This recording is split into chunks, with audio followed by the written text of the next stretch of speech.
tem um cartazinho também, que a Ieda vai expor para nós a dedicação e a honra que sempre faz. Por favor.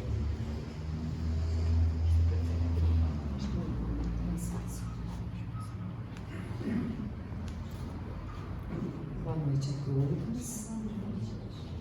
O tema de hoje, né, é o suicídio, porque nós estamos em setembro, que é o mês de prevenção ao suicídio. Então, o mês de setembro é o mês da campanha, assim como o mês de outubro é outubro rosa, como novembro é novembro azul, mas prevenção de suicídio é o ano inteiro, assim como a campanha de cuidado da mulher é o ano inteiro, do homem é o ano inteiro.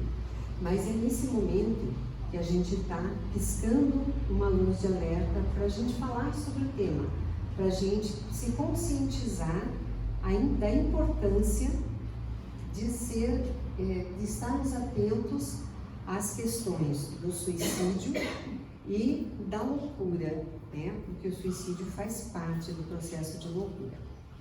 No Evangelho, no capítulo 5, nós temos uma frase que diz assim: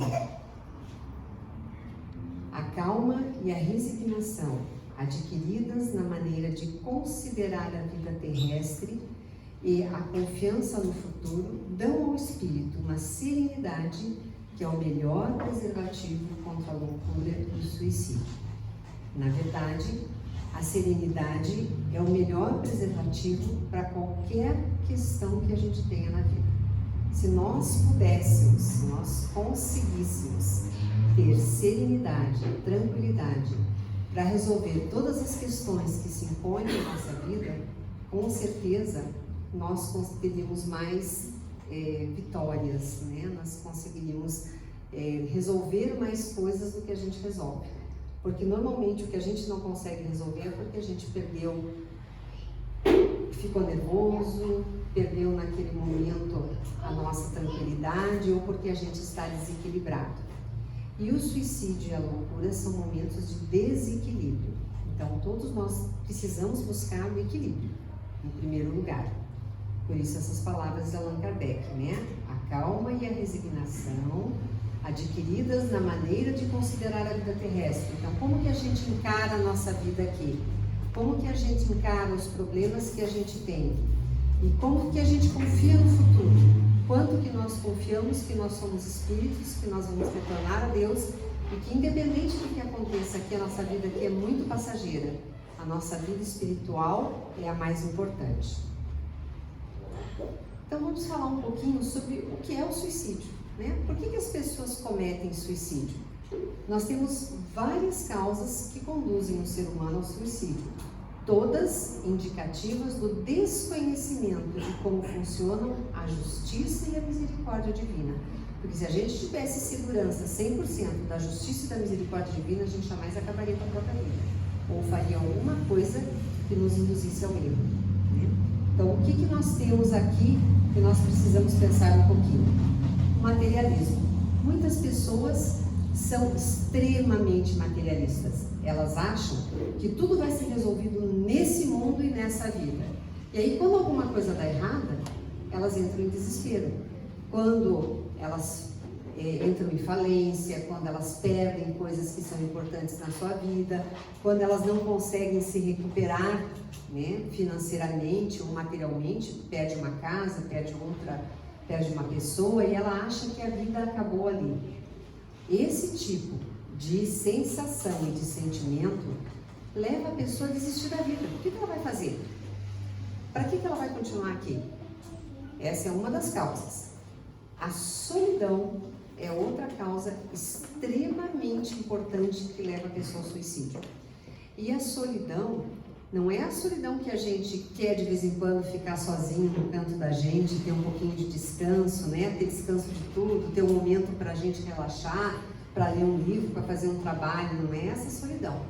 É a solidão de você não encontrar eco nas outras pessoas. Nós somos seres humanos. Ser humano significa fazer parte da humanidade, significa conviver com a humanidade. Seres humanos foram feitos para viver junto com outros seres humanos. eles não podem ficar isolados. E quando existe esse isolamento, por N questões, né? Porque a pessoa se isola, porque ela é isolada pelas outras pessoas. Imaginem o isolamento das pessoas que não conseguem falar com outras pessoas. Então, essa solidão, esse isolamento, ele acaba levando a pessoa a desistir de viver, porque ela não tem razão de viver. O que faz com que a gente tenha razão de viver, a gente ter outras pessoas ao nosso lado. A depressão, enfermidades incuráveis. Sobre a depressão, a gente precisa falar uma coisinha que é muito importante. Depressão, gente, é uma doença.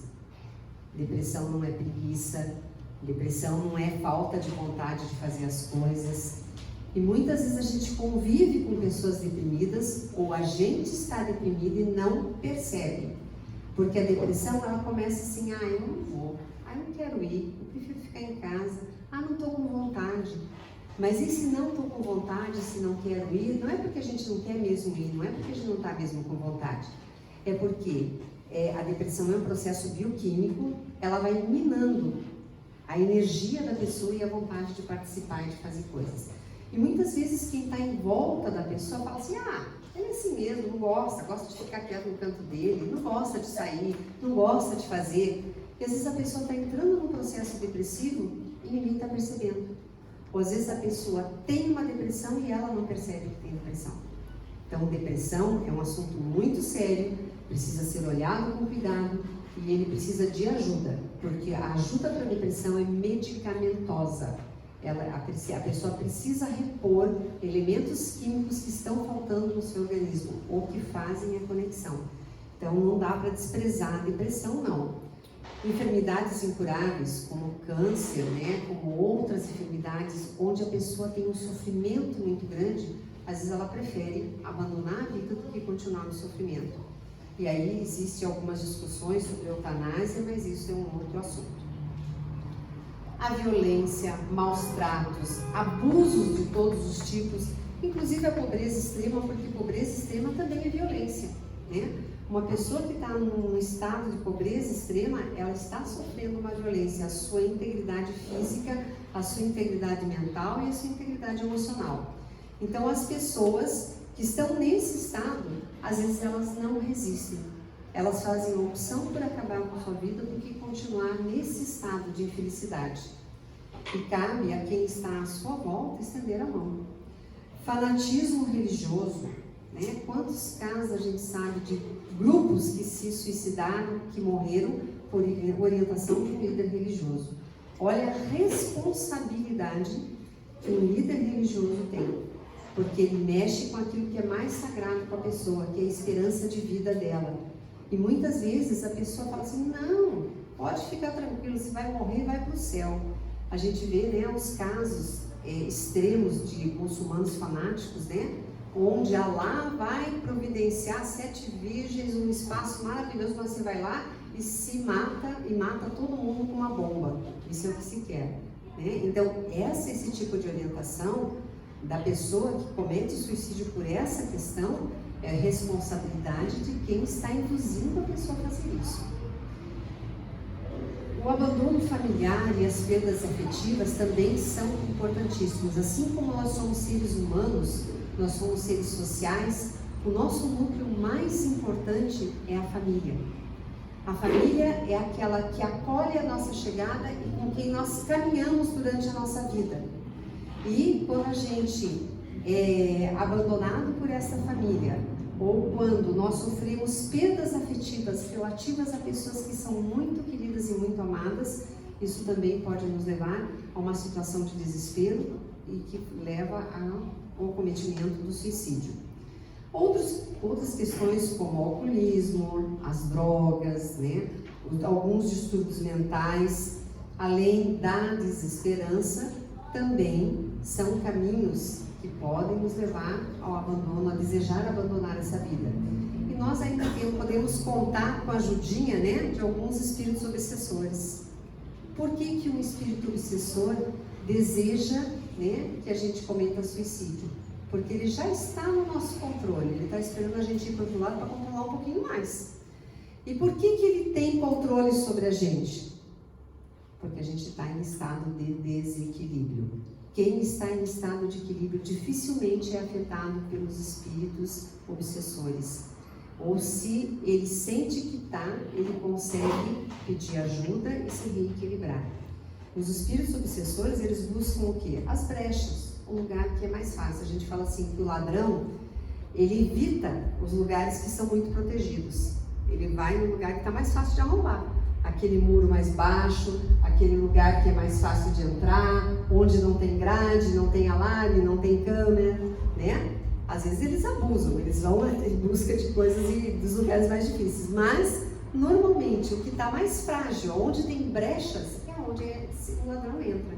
A mesma coisa do espírito obsessor, ele entra no momento em que a gente se desequilibra, que a gente perde a paciência, que a gente fica irritado, que a gente começa a se vitimizar, ou a gente está utilizando o orgulho como um meio de relacionamento com as outras pessoas. Então, o nosso cuidado é sempre para buscar o equilíbrio e acreditar que a justiça de Deus existe e que nós somos todos filhos de Deus. Ninguém foi abandonado. Então, como que a gente pode ajudar quem está precisando de ajuda? Né? Quem pode ter na sua mente uma ideia suicida? E, gente, tem muitas pessoas. E no período pós-pandêmico, aumentaram as quantidades de suicídio no mundo. Por quê? Porque os nossos jovens ficaram em isolamento, idosos ficaram em isolamento, nós ficamos em isolamento. Muitas vezes a gente passava muito tempo sem falar com outras pessoas. Então, nós precisamos o quê? Ter pessoas disponíveis. O que é estar disponível? Às vezes basta escutar aquilo que a pessoa está falando. Às vezes a pessoa chega, ela vem reclamar de alguma coisa e fala, ixi, já vem reclamar de novo, a gente evita, corta um rumo e fala, não quero nem escutar essa pessoa. Mas às vezes o que aquela pessoa precisa é falar. Ela precisa falar um pouquinho da dor que ela está sentindo, da tristeza dela. E às vezes a gente pode oferecer, né? O que a gente pode oferecer? Um ouvido. Oferecer o atendimento fraterno. Nós temos aqui no centro, né, o atendimento fraterno, que está disponível para ser encaminhado para serem encaminhadas as pessoas que necessitem. Todas as quintas-feiras, das 13 às 15 horas, todas as sextas-feiras aqui, né, das 19h30 já tem gente para atendimento até o horário do passe. Então, o Centro Espírita é um lugar que foi feito para o atendimento de todos nós que precisamos do auxílio, não só de nós encarnados, mas também daqueles que estão desencarnados e que vêm para nos orientar e nos ajudar. Ter as orientações através das palestras, fazer reflexões, ajuda com que a gente se fortaleça. E ajuda também a fortalecer aqueles que precisam de ajuda. Os passes, o passe ajuda o reequilíbrio. O passe ajuda a gente a equilibrar aquela energia que nós estamos trazendo. Às vezes a gente está muito agitado, muito nervoso. O passe ajuda a alinhar esses sentimentos. As orações e as irradiações, independente do momento, elas estão sempre ajudando. Porque cada vez que eu ofereço uma oração, ou que eu faço uma irradiação em direção a um grupo de pessoas ou a alguma pessoa, ela vai se sentir um pouco aliviada daquela pressão que ela está sentindo. Livros, leituras, como foi dito aqui há pouquinho pelo Paulo, né? A biblioteca está aqui. Tem muitos livros e muitas leituras. Gente, é impressionante como tem coisa para a gente aprender e para a gente ler. Basta pegar um livro, e mesmo a leitura, a gente aqui no centro que lê muito, né? O Evangelho, o Livro dos Espíritos, a Gênesis, a gente pode começar e recomeçar, sempre tem alguma coisa nova. Nunca a gente aprendeu o suficiente. Sempre a gente precisa de uma releitura daquilo que está fazendo. Então, os livros estão à disposição. Estar disponível para ouvir, estar disponível como pessoa para caminhar junto com o outro, né? Encaminhar para atendimentos especializados, se possível. Então, nós temos o CVV, né? Que é de valorização à vida, o Centro de Valorização à Vida. O número do CVV é 188. E quando vocês encontrarem uma pessoa que precisa de ajuda, fala para ela ligar. Porque as pessoas lá são treinadas para isso, são treinadas para conversar com as outras pessoas, para escutar e para sentir aquilo que a pessoa precisa. E às vezes só o fato de ter uma pessoa que seja sensível àquilo que a gente está sentindo pode mudar a ideia da pessoa suicida. Então, nós temos, né, muitas maneiras de ajudar. Lá no Livro dos Espíritos, a gente tem uma questão, a 952, que pergunta se quem comete suicídio, né, que comete suicídio o homem, é uma questão sobre como que é o suicídio, né? Comete suicídio o homem que perece vítima do abuso de paixões, que ele sabia que iriam apressar o seu fim, mas as quais não lhe foi possível resistir, porque o hábito o transformou em verdadeiras necessidades físicas. Então, quando se faz essa pergunta no Livro dos Espíritos, a resposta é: toda pessoa que se descuida, ela comete um suicídio. É um suicídio moral. Não compreendeis nesse caso, o homem é duplamente culpado, porque faltou coragem, houve bestialidade, e além disso ele se esqueceu de Deus. Então ele criou coisas, fez coisas que o levaram à morte. E a gente já vai ver um pouquinho mais sobre os tipos de suicídio. Na questão 952A, eles continuam perguntando: mas será mais ou menos culpado do que aquele que tira sua própria vida por desespero? Aquele que dá um tiro na cabeça, aquele que de repente se atira de uma ponte, aquele que faz isso, ele é mais culpado ou menos culpado do que aquele que veio fazendo essa trajetória para o suicídio? Ele é mais culpado, porque ele tem tempo de refletir sobre o seu suicídio. Naquele que o faz instantaneamente, há por vezes uma espécie de desvario, loucura, que tem alguma coisa da loucura. O outro será muito mais punido, porque as penas são sempre proporcionais à consciência que se tenha das falhas cometidas. Dentro do Espiritismo a gente discute muito isso, né? Que quanto mais consciente a gente é das questões da vida, mais responsável a gente é. Então, às vezes a gente gostaria de ser ignorante, né? Não precisar pensar em nada, que daí nós não temos culpa nenhuma. Então vamos falar um pouquinho sobre os tipos de suicídio. O suicídio ele pode ser direto ou intencional, e ele pode ser indireto. O suicídio intencional resulta de um ato consciente, com planejamento da morte, às vezes até com detalhes.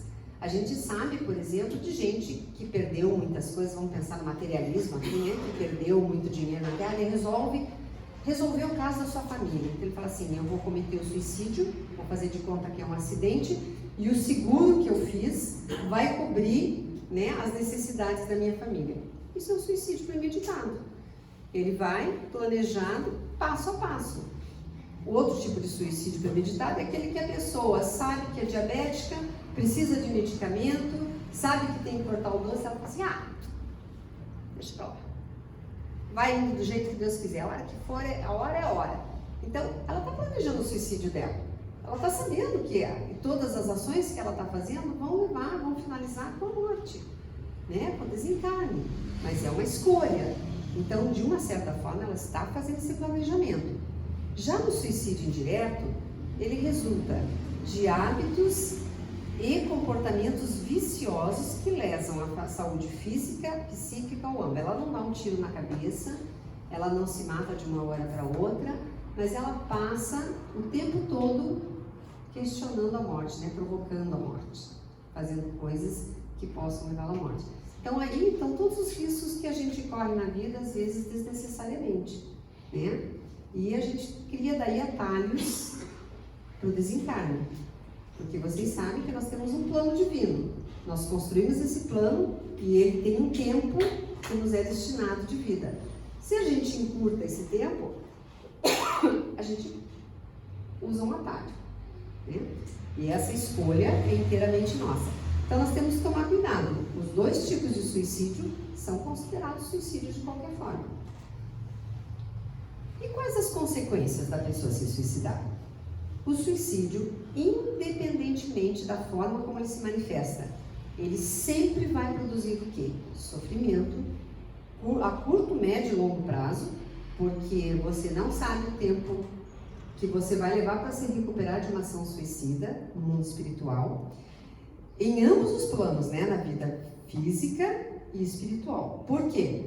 Porque quem fica sofre muito. As pessoas não conseguem entender por que a pessoa se suicida.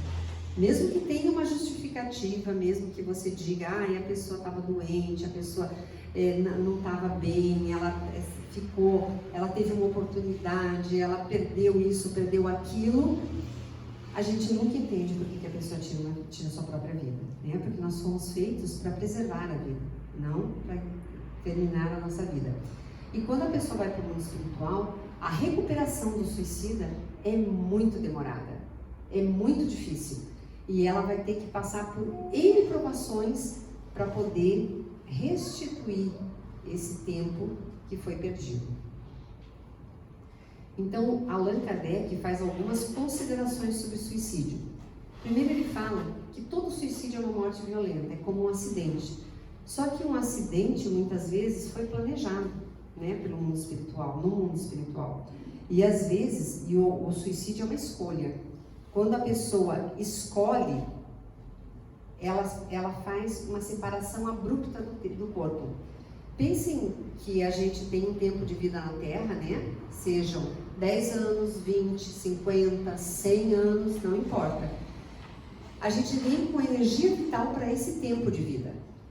E o nosso laço fluídico, ele vem firme e forte para manter a gente no nosso corpo físico durante todo esse período de tempo. Quando a pessoa corta esse laço inesperadamente, num tempo errado, o que ele faz?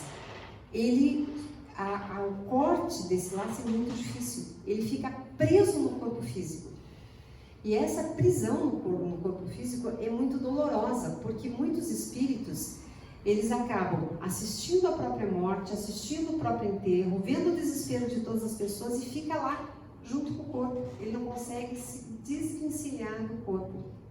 Porque essa corda que era para ir se desfazendo, né, o nosso laço fluídico que era para ir se desfazendo no decorrer das nossas vidas, durante o tempo que a gente tem de vida, acompanhando, né, essa energia vital que a gente tem, quando a morte é abrupta, ele não se desfaz, ele fica lá preso, ele leva muito mais tempo para se desfazer.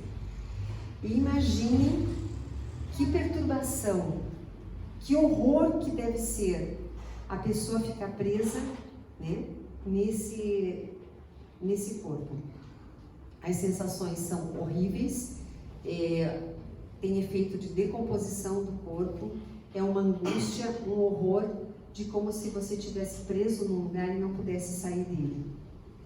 A gente já tem essa sensação horrível se a gente estiver num quarto fechado, num lugar que você não consegue sair. Imagine você presa lá junto com o seu corpo em decomposição. É uma coisa muito triste. E outras consequências foi de que quando a pessoa ela encerra a sua vida, ela não deixou o problema para trás. O problema continua, seja qual for o problema. Seja angústia, seja orgulho, seja problema material, seja o que for, ela carrega com ela toda essa tristeza, toda essa decepção, tudo aquilo que foi, que ela tentou fugir, do que ela tentou fugir. E daí ele vai ser submetido, voluntariamente ou não, a novas provas.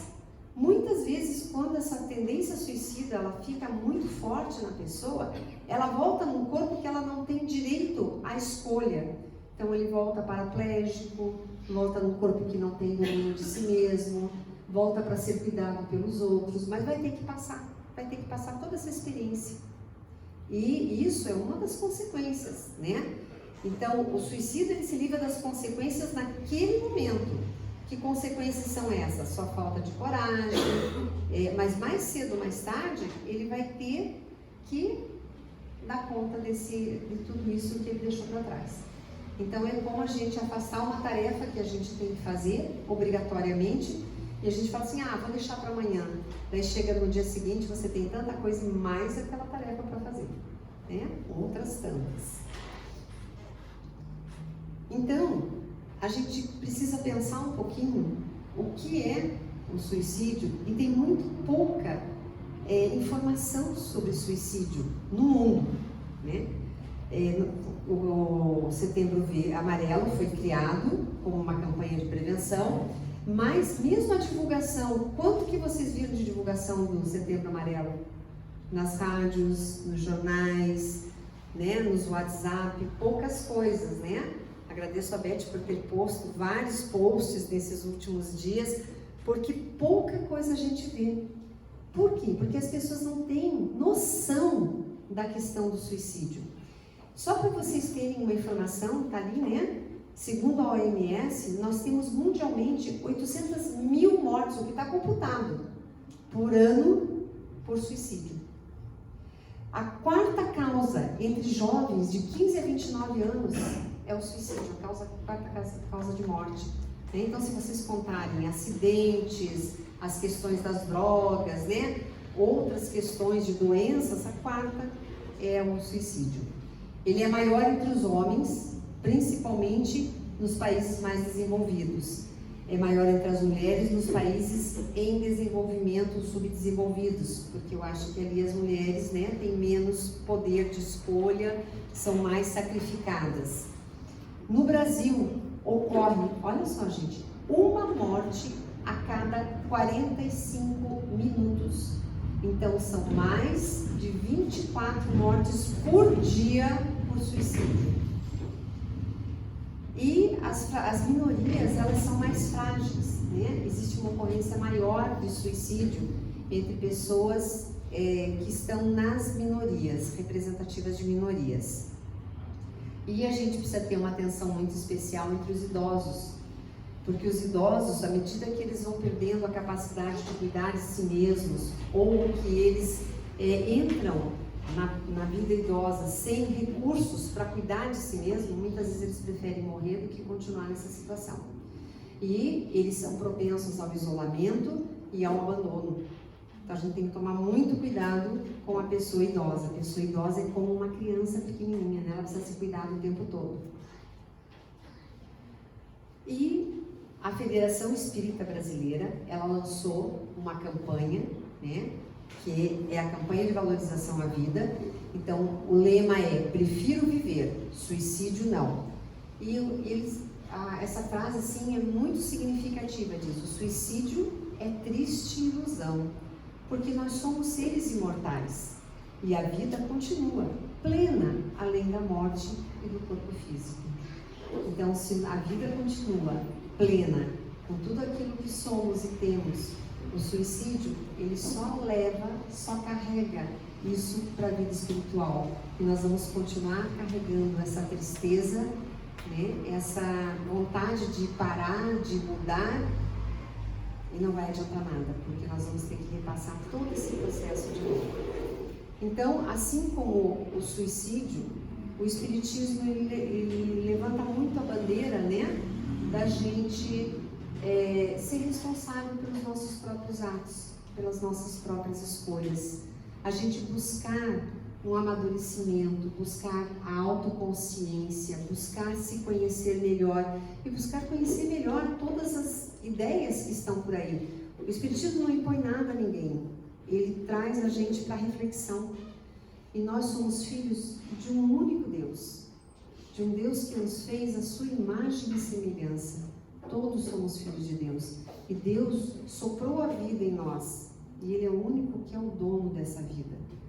As outras coisas que acontecem no nosso caminho e para as quais nós temos possibilidade de escolha, são para que a gente melhore como espírito, para que a gente chegue mais perto do Criador. E para isso nós temos que ter muita consciência, temos que acreditar muito no amor, muita esperança na vida futura, né, na nossa vida espiritual, e precisamos nos preparar para isso. Então esse preparo, que é a busca do equilíbrio, da felicidade, de viver bem com os outros e de melhorar essa humanidade, é um trabalho de cada um. E agora, mais do que nunca, a gente tem recebido muitas mensagens do mundo espiritual, dizendo que a Terra está em transformação. Nós somos um planeta que estamos deixando de lado a expiação para entrar na regeneração. Aqui já não estão vindo mais espíritos do mal, né? Existem muitos ainda, encarnados e desencarnados, mas já foi fechado em torno da Terra esse ciclo, né? A gente está sob um elo de proteção. O que nós precisamos fazer? A gente precisa arregaçar as mangas, trabalhar muito e ajudar esses espíritos do bem a melhorar esse mundo. Porque logo, logo, esse mundo será completamente um mundo de regeneração. E será um planeta muito bom de se habitar. Eu espero que se eu tiver que voltar, eu possa voltar para cá depois. Tá? Então, agradeço muito a gente ter passado esses momentos e ter trazido essa mensagem que me foi pedida pela Denise. Eu agradeço muito o tema, Denise, porque foi assim uma reflexão para mim, para todos, e é uma forma da gente poder ajudar quem está precisando de ajuda. Tá bom? Obrigada.